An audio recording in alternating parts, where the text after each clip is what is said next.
He's always breaking axles and transmissions all the time. Well, I found out about him because I was researching this transmission that I was thinking about buying. He had just put one in his car. He was going crazy about the way the thing shifted. Yeah, he was going crazy. Yeah, I don't. Yeah, that's why I always check when I'm going down my channels, my subscription. I look and see what they're up to. I'm like, if it, okay, it looks like how they haven't gotten hurt. I don't know. I know. I mean, they're doing crazy. They do that, and then they'll get like they'll get these souped up. What do you call those ATVs? What are the ones with the? They look like the ones you go hunting in and stuff. Oh. But it's like they're basically half everything. Yeah, and they start with that. Then they got the actual race car ones with little what are those engines? The Rotec engines. The rotary engine?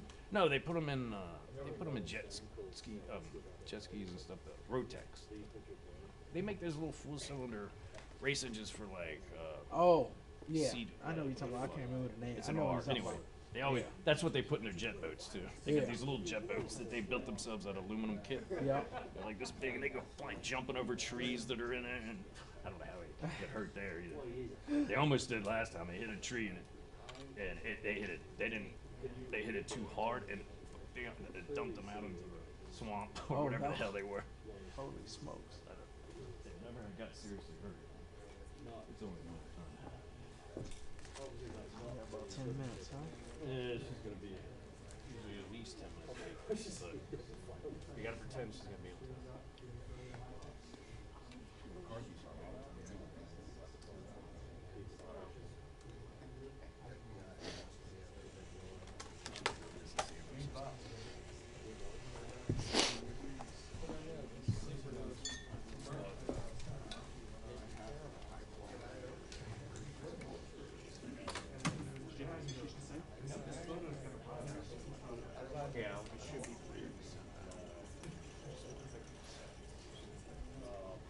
Yeah, I mean, yeah.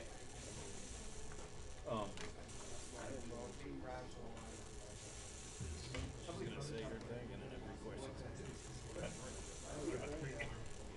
Did the president know about the pregame? Yeah. But, well, actually, we have a story. We have a huge page on us. Okay, I'll let you know. We did.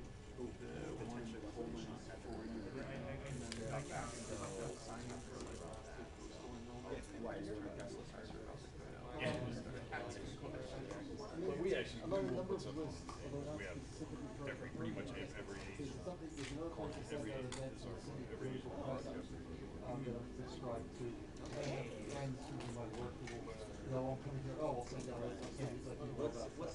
But we'll still do trophies. We'll actually what she's talking about. Well, I know.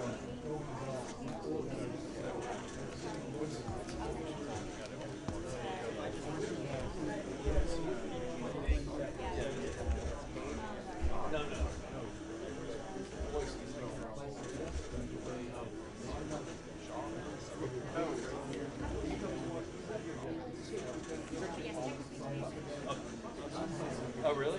Yeah. I thought it was like.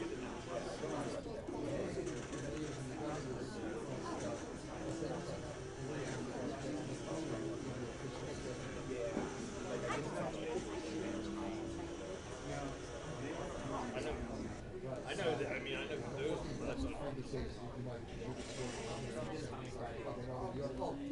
Oh,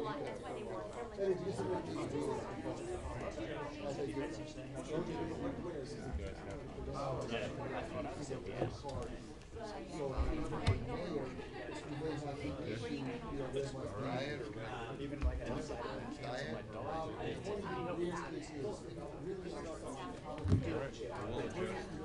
Yeah. I checked.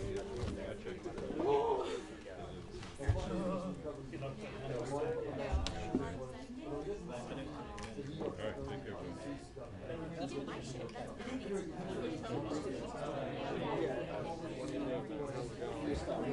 Hey, Murray. Hey, Sean, how are you? All right.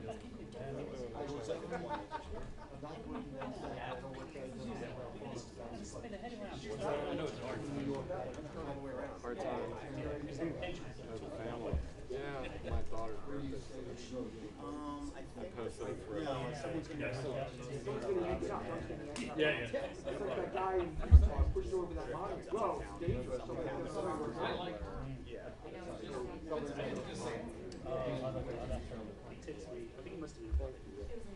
But yeah. What's that?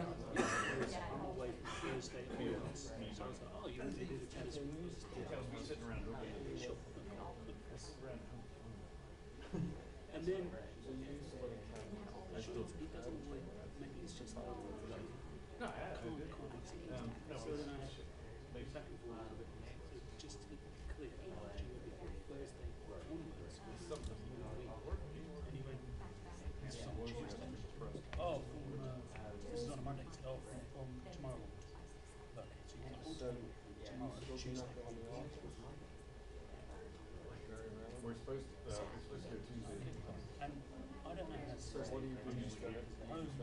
Queens and Texas. Yeah, unless there's nothing going on. And then I'll work from home. It's a Tuesday. That's what I don't know. So I rang Matt. Ask me to come out. Just for the big hitters, was always there.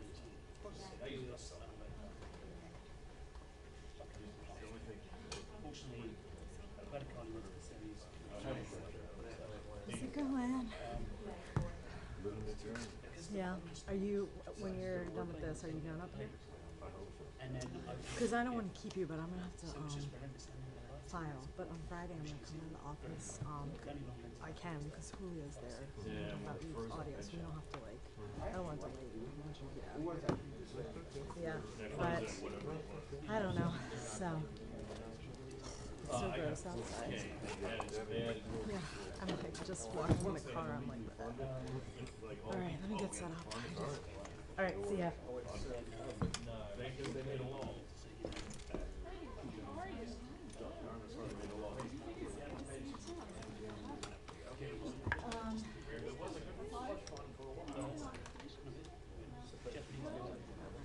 I have it as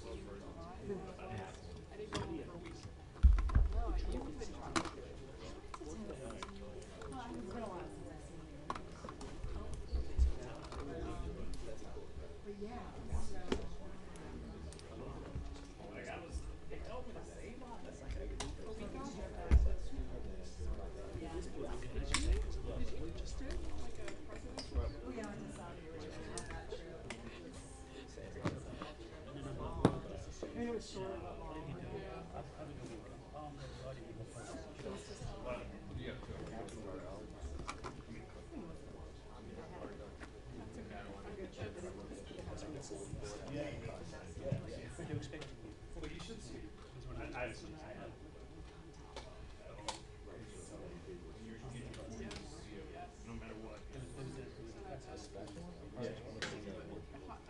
It makes sense because they can catch stuff with this phone. They just say, oh, they don't have.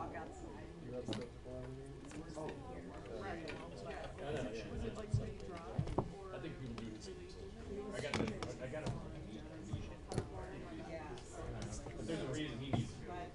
It doesn't hurt. No. That's fine. Yeah, give an appointment with another specialist. That's right.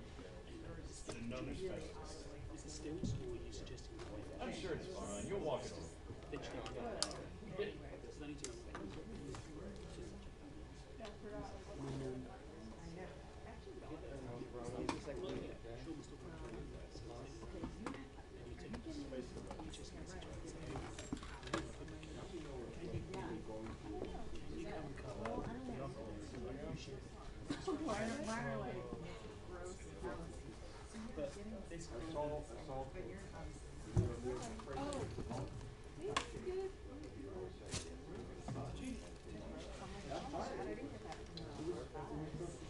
By the way,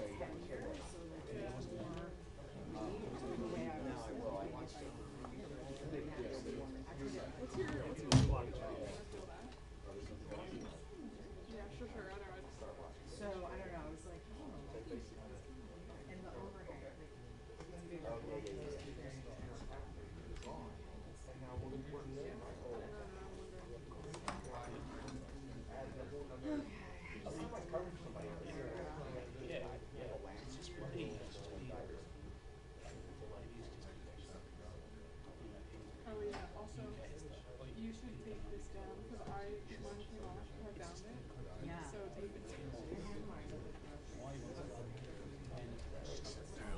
stuff on the screens, but there's no way to see it. I mean, unless they want to take it. Looks like you can't shut it. You know, I'm gonna ignore it. Thank you.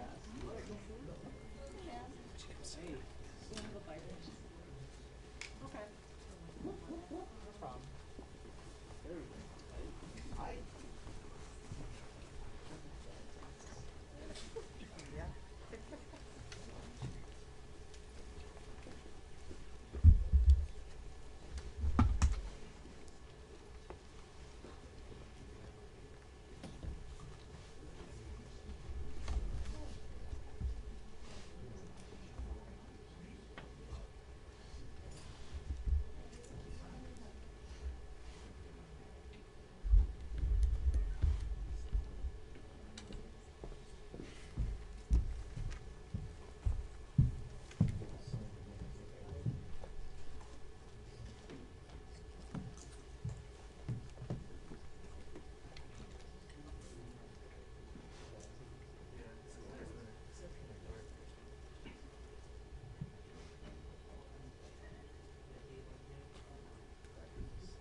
They used the word which, you know, caused Michael McCoy to live in screwed. Why? Totally screwed. Were you fine? He couldn't no eat, no food, no water. If I went up to the top step, charge the janitor. Did you go up to it? I did. Well, after he said, he was Wednesday night. Like in a fun way? And then he goes, he says to me, is there going to be a problem? I'm working for the White House here. Don't make a problem for yourself. And then so I said, okay, we're slacks. And then I stepped up to the top step. How's he working for the White House? There we go.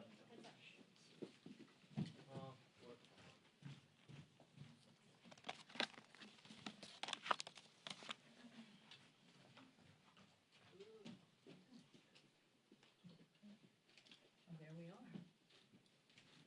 The President of Singapore.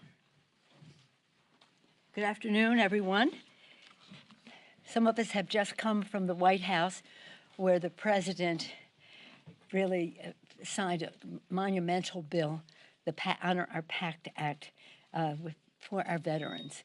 It was legislation spearheaded in the House by Mr. Takano, chair of the Veterans Affairs Committee, and in keeping with our purpose, honor our oath to protect and defend, and again, to honor our veterans for their service. As we have said, in the battlefield, we leave no soldier behind, and when they come home, we leave no veteran behind. Protecting to defend is what our codels are always all about, defense. That's the purpose, the justification. We expand that to include economic issues as well as governance issues, security, economy, governance. To that end, we follow the lead of our president, who made clear that one of his priorities was a strong Asian-Pacific initiative to increase our cooperation in those fields, security, economy, and governance. It was a remarkable trip in which I'm very proud to have traveled. We're like 6 co-chairs of the delegation because we all brought so much to it. But again, I'm very thrilled, almost emotional about what happened at the White House today. But actually, it's what this week has been about. The CHIPS bill is a national security bill that was signed yesterday. The PACT bill today, again, yesterday afternoon, the president signing the authorization for our support of Sweden and Finland coming into NATO, and then on Friday when we pass the IRA, the Inflation Reduction Act, again recognizing that strong economy is essential to a strong defense of our country. So again, we went to, as you know, Singapore, Malaysia, Taiwan, South Korea, the Republic of Korea, and to Japan. In all of the countries, we met with the leadership of the country, but important to us and central to it was our interparliamentary meetings to show that we see the role of Congress in strengthening the discussion. We went with humility, we went with respect to listen, to learn what their views were about what the president was proposing, and sharing with candor and respect how we saw things. It was very constructive in that way.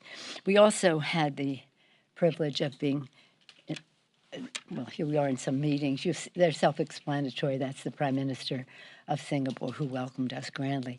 But we also paid respect to some of the cultural aspects of their country that they were so proud of in Singapore, in all of the countries, and perhaps we'll go into that.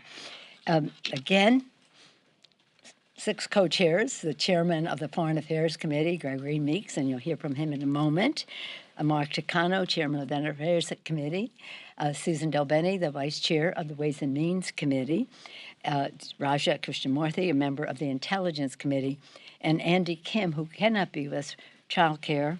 He was gone last week, child care issues. He has 2 little boys, and he is a former diplomat working in the State Department under President Obama and a member of the Foreign Affairs as well as the Armed Services Committee. He sort of was our diplomat on the trip, would you say? And we miss him here, but he's available to answer any questions you may have. It is the beautiful diversity of our trip. Imagine this, the beautiful diversity of the trip, which is self-evident. But Mr. Takano, Japanese-American, Mr. Krishnamurthy, born in India, Andy Kim's parents born in Korea. So the respect for culture, country, and differing views so eminent for all of us on the committee, but some of it directly connected in that way. The purpose, as I say, was to talk about defense, economy, and governance. And our members will talk about some of that. But in each of the countries, we thank them all for their immediate and strong response to condemn Russia for its invasion of Ukraine, especially those in South Asia. We thank them for their leadership in just banning Burma, as I call it, from participating in some of their meetings in reaction to their execution of 4 political leaders there and their oppression of political dialogue there. It was remarkable to see, but of course we talked about, in terms of governance, we talked about COVID, we talked about climate change, and the rest. So it was very valuable. In different countries we had specific issues that related to their countries, which we can talk about if you wish.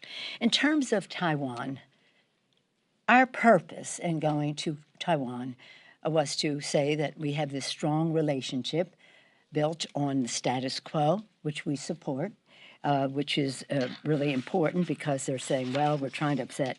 No, the Taiwan Relations Act of 1979, at the same time as our change of recognition, established the terms of our relationship, the 3 U.S.-China joint communiques, and the 6 assurances. So there's no departure from that.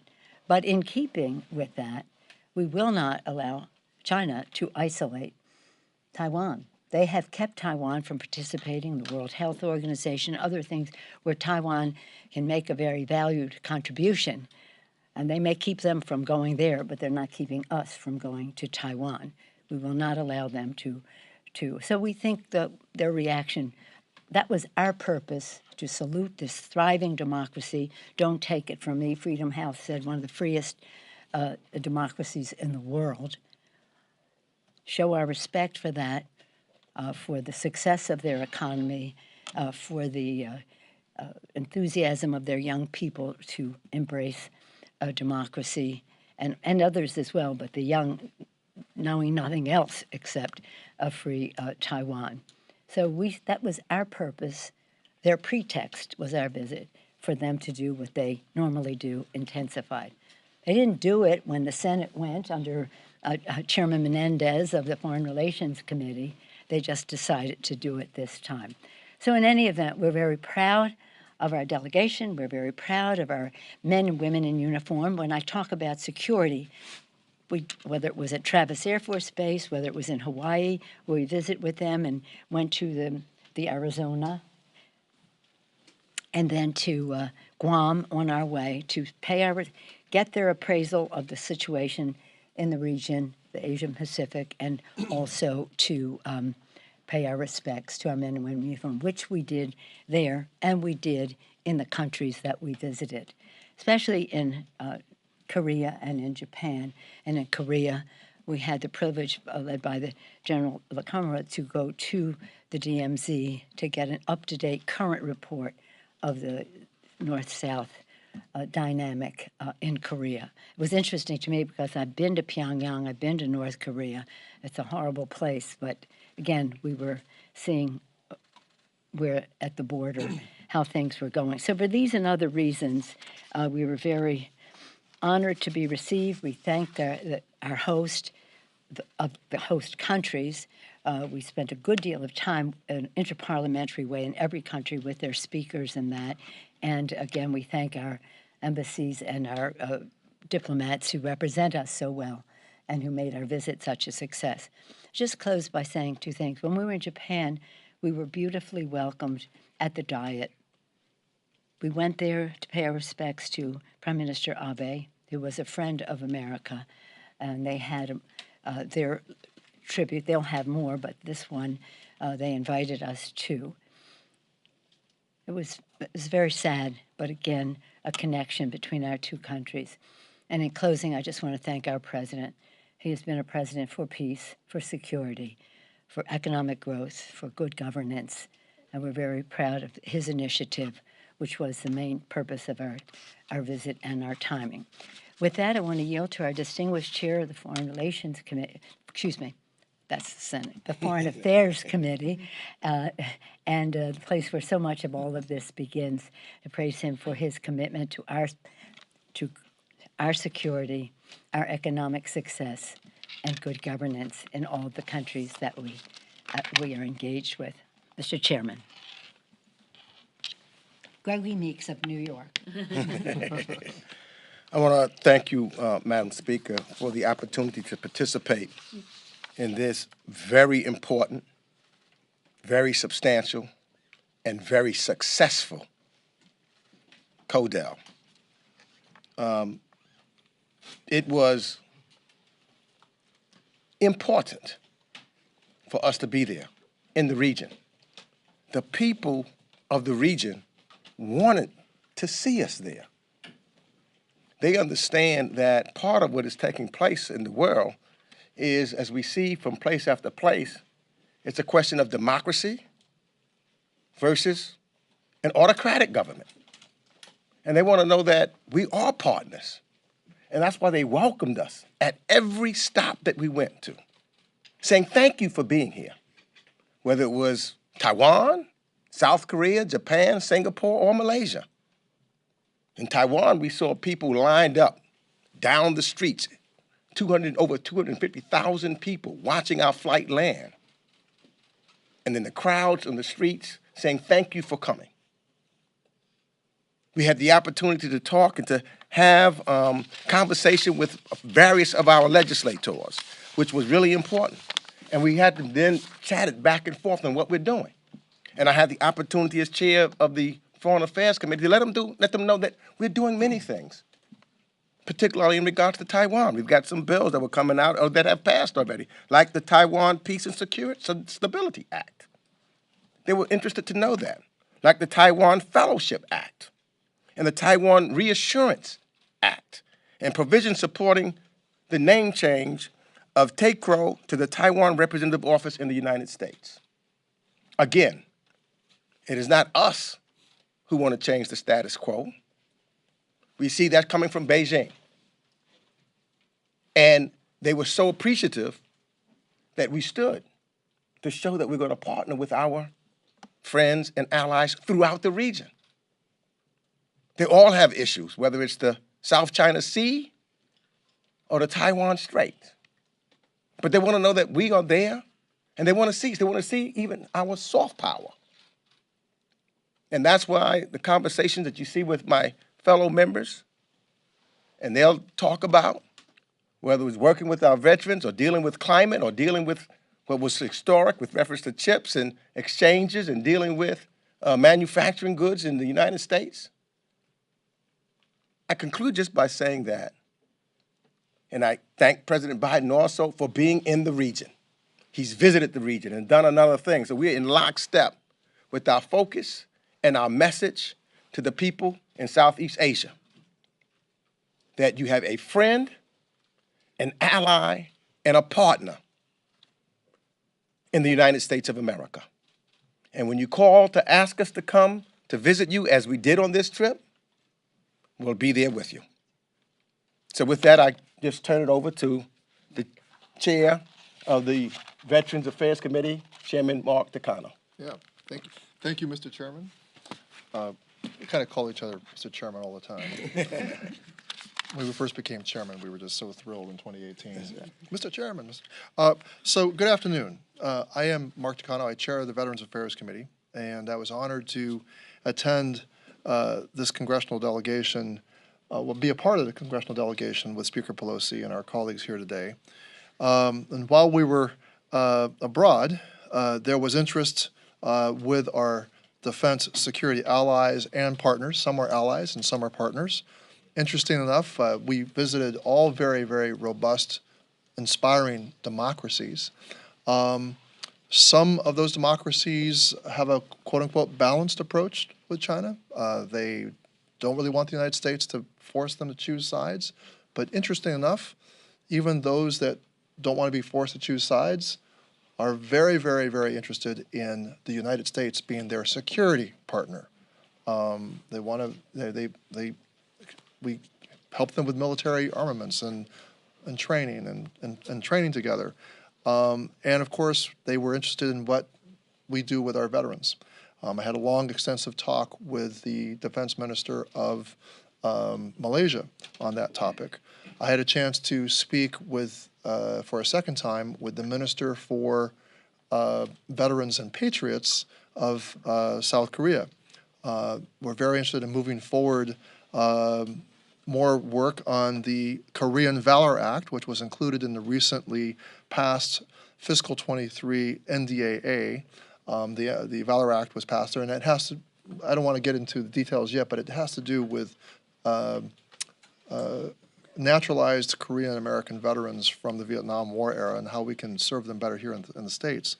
We had a chance to, wherever we could, bring up the issue of human rights, but also I believe that the health of any, when we visit all democracies, that the health of any democracy is measured by how well it protects its vulnerable minorities, in contrast to the authoritarian countries that Mr. Meeks mentioned. And so we raised the issue of how well are your vulnerable minorities being treated, as well, you know, including LGBTQ people. So we raised that in countries where that topic is not necessarily one that's very comfortable. But interesting enough, I think there was actually a willingness to talk and a willingness to discuss those things. Just last night, as an after effect of this CODEL, I was on a virtual discussion, a virtual interparliamentary discussion with Japanese and Korean parliamentarians from the South Korean Assembly and leaders of the Japanese Diet. Amazing. The impact of this trip was very evident. Huge openness to moving forward the trilateral alliance among Japan, the United States, and Korea. So very, very important with regard to the Taiwan Straits issue, and having our countries work more closely together. One of the things that came out of that discussion last night is all of us are calling upon our heads of state to get a summit of the three nations to happen. And that's one of the things that I think is an after effect of this trip, is that there's this huge openness that I see. And while it's not direct, I'm not talking about Taiwan so much, but really this trilateral alliance is really so important in terms of our being able to provide a space for Taiwan, you know, to exist in the status quo. We're looking to, and it's China's who has challenged the status quo.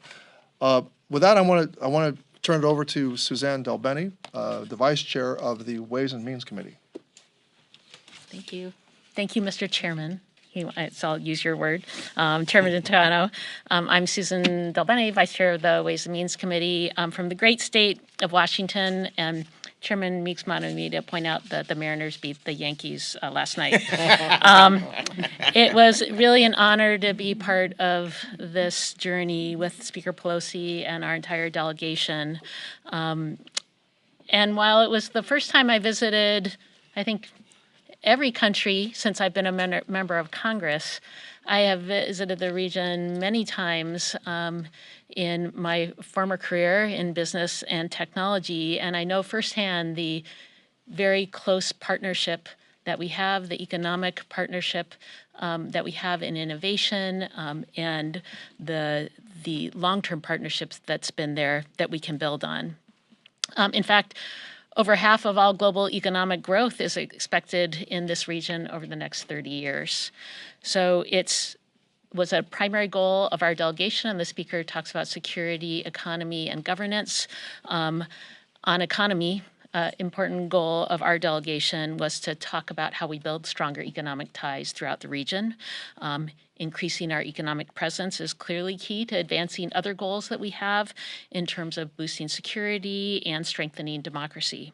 So we should be strengthening partnerships and throughout the region with like-minded countries, and we should also be building on the partnerships we have. I think it's very, very important that we are collectively rule makers in the region, not rule takers. This is especially true when it comes to areas where we don't have strong international norms and standards, such as the rules that govern our digital economy or consumer rights in the digital economy. In our meetings, we discussed the opportunities of the new economic initiatives like the Indo-Pacific Economic Framework or the US-Taiwan Initiative for 21st Century Trade, and how we can continue to build on those partnerships to address and strengthen supply chains so our economy, our collective economies are more resilient in the face of a pandemic, wars, or other future shocks. And we also discussed the CHIPS and Science Act that President Biden signed into law yesterday. Another key piece of legislation to strengthen our supply chains and create the resiliency and redundancy that's so important, and obviously to make sure we have increased manufacturing capacity right here in the United States. And it's critical. We talked about, semiconductors are in everything, not just things that we think of traditional technology from, cell phones or computers, but washing machines to ultrasound equipment to trucks and airplanes. The bill also boosts federal investments in research and innovation so that we can continue to lead the way in years to come, and that's an opportunity that we can do throughout Asia also. Our overarching goal is to work together towards shared prosperity, and the speaker talked about shared prosperity a lot on our trip, and how we can use our innovative capabilities to solve new problems, like to address climate change, to advance energy security, to bring down inflation, and to promote equality.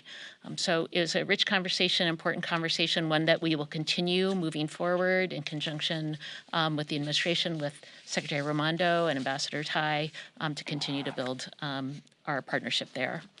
So I want to now introduce a member of the House Intelligence Committee, a proud representative from Chicago. I think everyone we met knows that Raja Krishnamurthy is from Chicago. So let me turn it over to Congressman Krishnamurthy. That's Joel.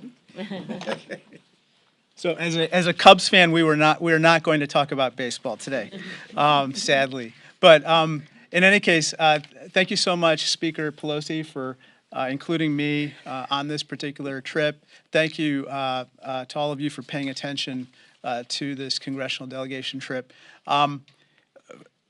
Our presence in these various countries was welcome because the United States ultimately is incredibly important for the security of the region. And everywhere we went, as Chairman Takano and others mentioned, the leaders that we met with all said, we want to strengthen our ties from a security standpoint with the United States, and we want to make sure that you are present in the Southeast Asian region for a long time to come. So to that end, perhaps some of you noticed our visit to Taiwan. We support peace and stability across the Taiwan Strait. We also believe that nobody, through unilateral effort or the use of force, should change the status quo. And especially in light of what's happened in Ukraine, we want to make sure that what happened in Ukraine does not happen with regard to the Southeast Asian region and specifically Taiwan. Unfortunately, the People's Republic of China has engaged in rather provocative measures and live fire exercises, which happened long before we went to Taiwan and then happened after we went to Taiwan. If the cost of avoiding these types of provocative measures is to cede control of Taiwan to the People's Republic of China, or to cede control of our travel schedules in Congress to the People's Republic of China, that is not a price we are going to pay. That being said, We seek increased economic cooperation in the region. As Vice Chair Del Bene mentioned, we did talk about the CHIPS Act, and in that regard, Taiwan has pledged to invest $20 billion in manufacturing semiconductor chips in the United States. This week, on Friday, we're going to pass through the House a historic Inflation Reduction Act and the largest investment in fighting climate change in our history. We respectfully submit that area of climate change could be a fruitful area of collaboration with the People's Republic of China. Ultimately, we believe that these provocative measures taken by the PRC were an unfortunate attempt to deflect attention from some real problems that are happening within the PRC with regard to their economy and their response to COVID-19.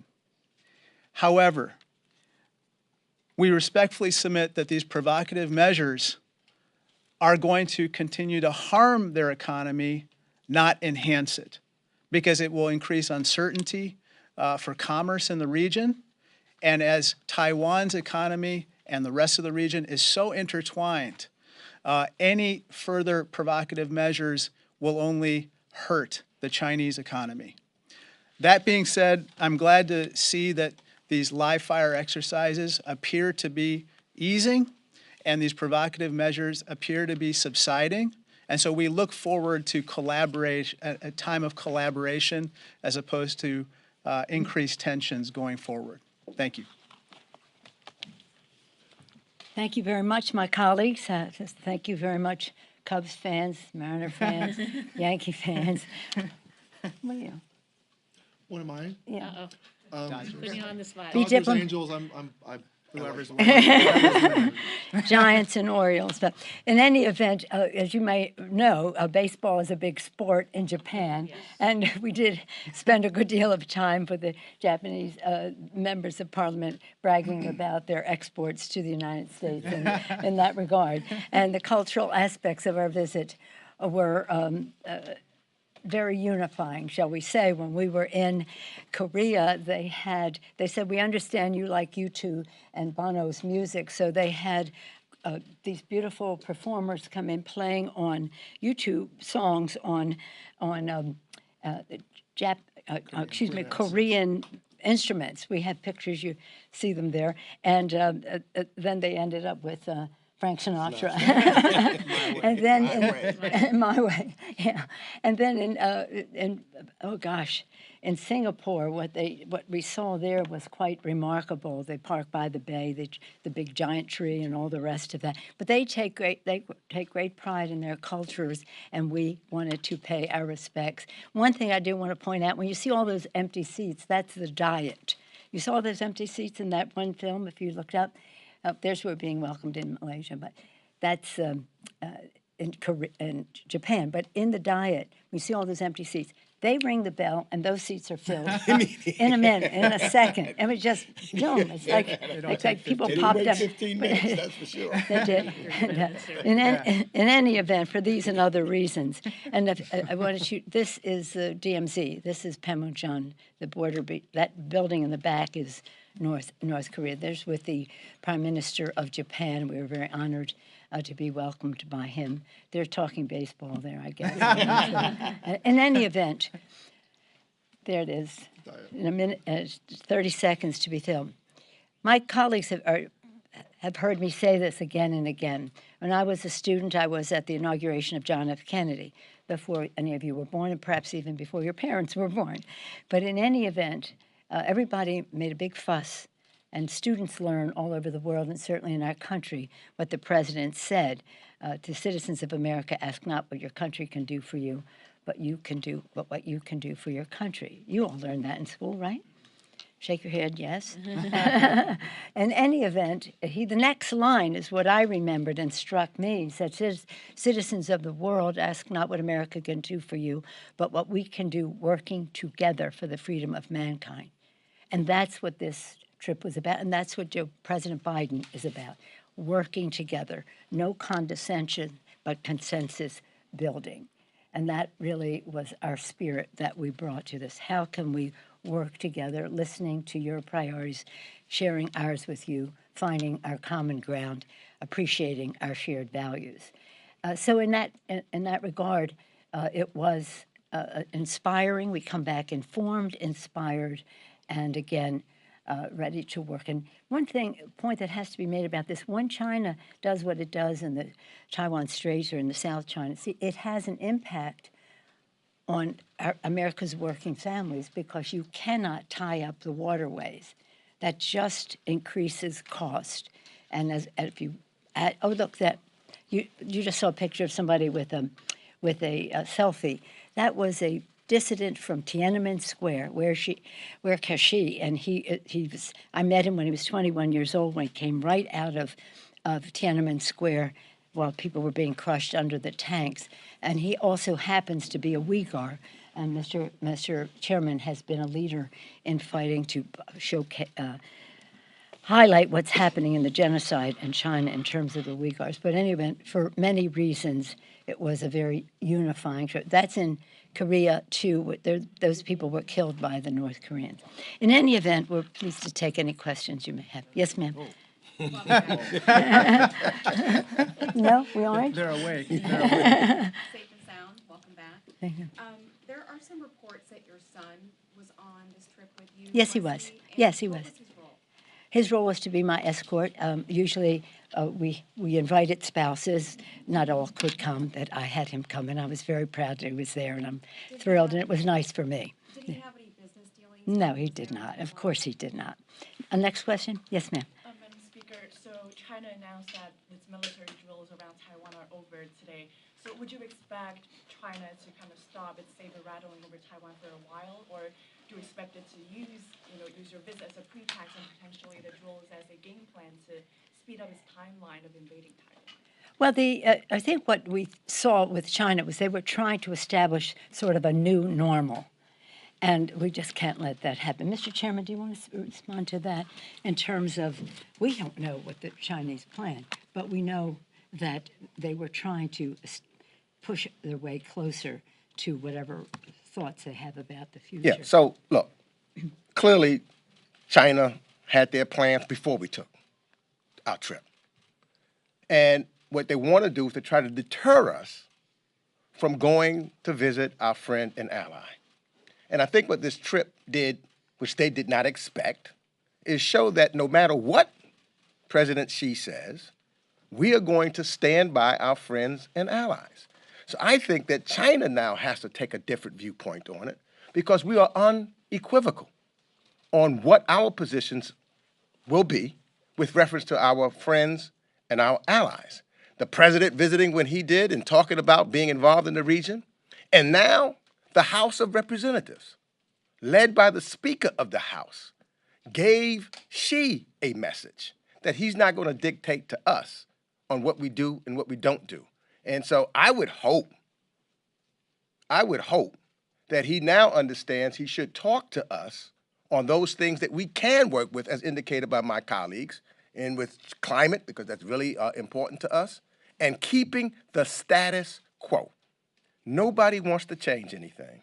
And so I hope their calculus has changed as they now pull back from the tests and the training period that they've done over the last few days. Yes. Thank you so much. So one thing the Taiwanese envoy here has been very vocal about is a multi-billion-dollar backlog of foreign military sales to Taiwan in terms of delivery.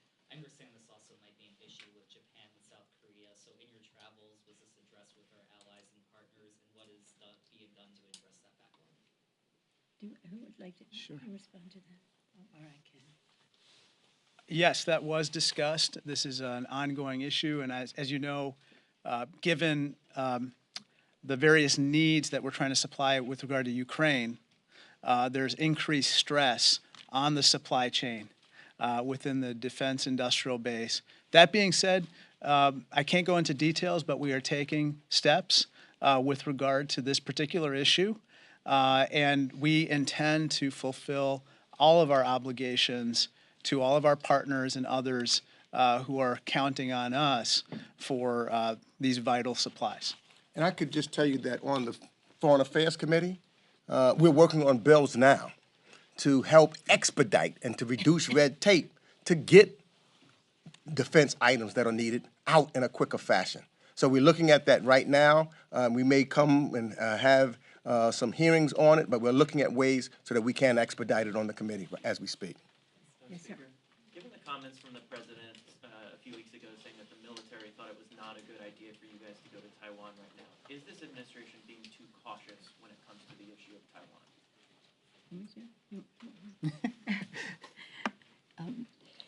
It was we really do not address any questions about our travels before a trip.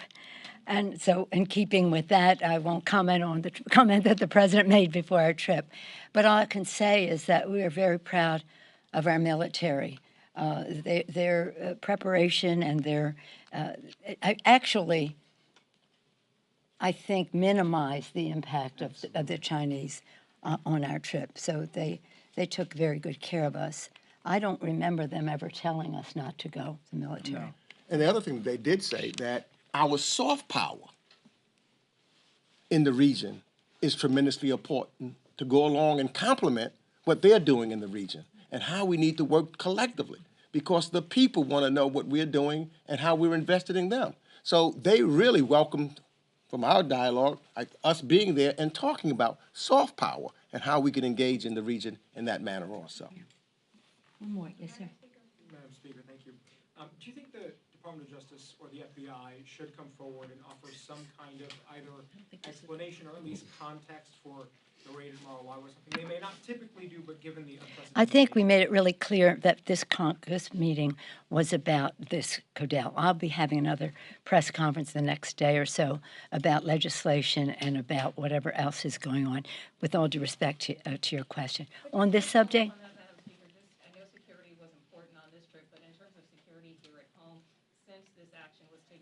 I'm sorry, it's hard to hear you.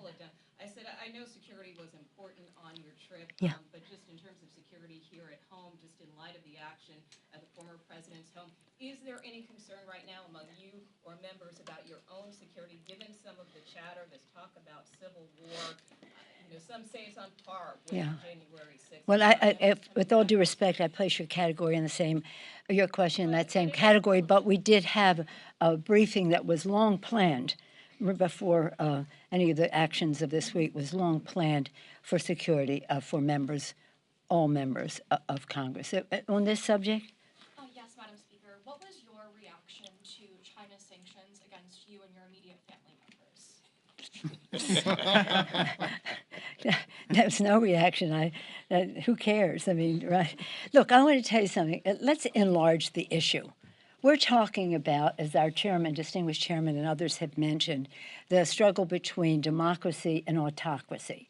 Autocracy is not a peaceful place. So again, whether it's the South China Sea, the Straits of Taiwan, whatever's happening in Tibet, in the Uyghur regions, Hong Kong, and the rest. We didn't go there to talk about China. We went there to praise Taiwan.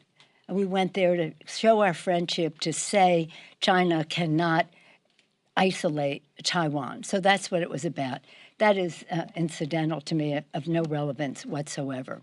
But again, we'll be together perhaps tomorrow or the next day to talk about other subjects. But for now, again, I want to thank my colleagues. They just were so fabulous on this trip because they brought knowledge, they brought values, they brought strategic thinking, they brought respect for the people that we met. And may I just say that while we praised our troops and General Kamara, who took us around, they were fabulous. As you see, every place we could, showcase them, praise them, and the rest. But on the diplomatic side, we were beautifully represented. Ambassador Kaplan, Ambassador McVetter, Ambassador Goldberg, Ambassador Emmanuel. I was leading up to him, our former colleague, Emmanuel, and then our representative, Al Kirk, in Taiwan. We praise them for their diplomacy, which is very much the soft power that is important to our security as well. We just close by once again saluting our president for what he has done in our North Atlantic relations, which are so important, as well as his initiative with the Indo-Pacific Economic Framework. Thank you all so much. Thank you. Thank you.